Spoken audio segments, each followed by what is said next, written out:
Hello friends, I am doctor Harit Bansal, MD paediatrics, newborn and child specialist. आज हम बात करेंगे न्यूबॉर्न स्क्रीनिंग के बारे में।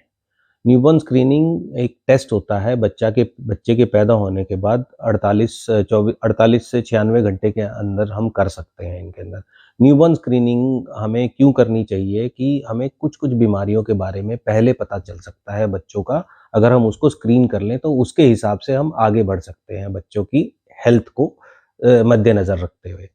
तो जैसे मान के चलिए कि बच्चा पैदा होने के 96 घंटे बाद हम एक ब्लड टेस्ट करते हैं जो कि सिर्फ़ एक 3 या 4 बूँद खून से हो सकता है। उसके अंदर कई तरीके के टेस्ट हो जाते हैं, जिसमें से एक थायरॉइड, जी6पीडी, थैलेसीमिया और मेटाबॉलिक डिसऑर्डर्स। ये सारे बीमारियों के बारे में पता चल सकता है। 21 बीमारियाँ होती हैं कम से कम जिसके बारे में हम पता कर सकते हैं। थायरॉइड एक ऐसी बीमारी है जो कि ट्रीटेबल है और सिर्फ़ एक छोटी-सी गोली शुरू करनी पड़ती है, जिससे कि अगर हम वो शुरू नहीं करें, तो बच्चे के ना दिमाग पे बहुत असर पड़ता है। तो हमें थायरॉइड की स्क्रीनिंग तो मिनिमम करानी चाहिए बच्चे की, कि थायरॉइड ठीक है कि नहीं है। ठीक है, दूसरी आती है जी6पीडी। जी6पीडी की डेफिशिएंसी एक एंजाइम बोलते हैं हम इसको, एक चीज़ होती है जिसके अंदर अगर उसकी कमी है तो बच्चे को पीलिया बहुत हो सकता है। एक तो पीलिया हो सकता है, दूसरा मैंने पिछले वीडियो में पीलिया के बारे में बताया गया है, तो पीलिया से क्या-क्या नुकसान हो सकते हैं, आप वो वीडियो देख लीजिए। तो उसमें एक कारण जी6पीडी डेफिशिएंसी भी है। तो अगर हम उ उसके अंदर हमें ना कुछ दवाइयाँ रिस्ट्रिक्ट करनी पड़ती हैं बच्चे की, क्योंकि उसको उस दवाइयाँ देने से पीलिया और बढ़ सकता है, क्योंकि आरबीसीज़ जो होते हैं ब्लड में, जो ब्लड के सेल्स होते हैं, रेड ब्लड सेल्स, वो फट जाते हैं वो दवाई देने की वजह से, क्योंकि उस बच्चों में वो डेफिशिएंसी होती है। वो कोई एक रिएक्शन ट्रिगर कर देते हैं। तो हमें जी6पीडी भी ज़रूर स्क्रीन कराना चाहिए मेरे हिसाब से।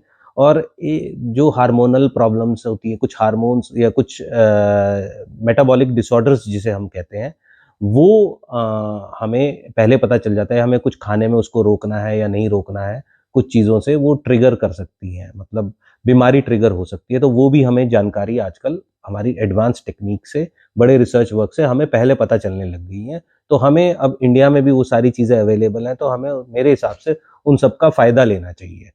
दूसरी चीज़ एक होती है, जैसे बच्चों को बार-बार खून चढ़ता है, कुछ बच्चे आपने देखे हैं थैलेसीमिया के, वो भी चीज़ हम पहले डिटेक्ट कर सकते हैं इसके अंदर, न्यूबॉर्न स्क्रीनिंग के अंदर। तो ये तो हो गए ब्लड के टेस्ट। एक होता है कान का टेस्ट। कान का टेस्ट बहुत ज़रूरी होता है मेरे हिसाब से, उसको ओएई बोलते हैं हम, जो बेसिक स्क्रीनिंग होता है। अगर आपका बच्चा एनआईसीयू में रहा है या बहुत ज़्यादा प्रीटर्म रहा है तो हम बेरा बोलते हैं। बेरा एक अलग टेस्ट होता है, वो करवाना चाहिए उन बच्चों में।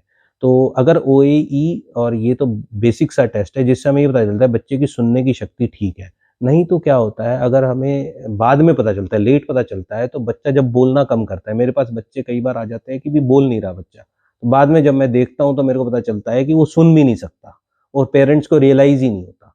ये चीज़ हम बहुत पहले पता कर सकते हैं और अर्ली ट्रीटमेंट शुरू कर सकते हैं बच्चे का, जिससे कि उसकी बोलने की और वो सब चीज़ों में दिक्कत नहीं आए। तो मैं ये कहूँगा ये मिनिमम स्क्रीनिंग टेस्ट है कि एक सुनने की शक्ति और थायरॉइड, ये तो आप ज़रूर करवाएँ। अगर आपको फाइनेंशियल दिक्कत है, तो एटलीस्ट आप ये 2 टेस्ट 500 से, मतलब रेट तो मैं नहीं कह सकता कितने होते हैं, मतलब मेरे यहाँ तो 700-800 रुपए में ये सारे हो जाते हैं। तो देख लीजिए, ये करवाइए ज़रूर। इसकी जानकारी मैं आपको देना चाहता था। Thank you.